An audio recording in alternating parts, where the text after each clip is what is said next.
Herkese merhaba, kanalıma hoş geldiniz. Robot süpürgenizin eskisi gibi güzel süpürmediğini düşünüyorsanız bu videoyu mutlaka izleyin.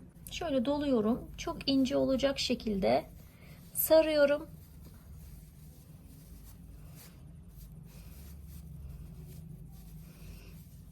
Ve hafiften orayı zedelemeden, o filtreye zarar vermeden şu şekilde temizliyorum. Bakalım ne kadar kirlenmiş.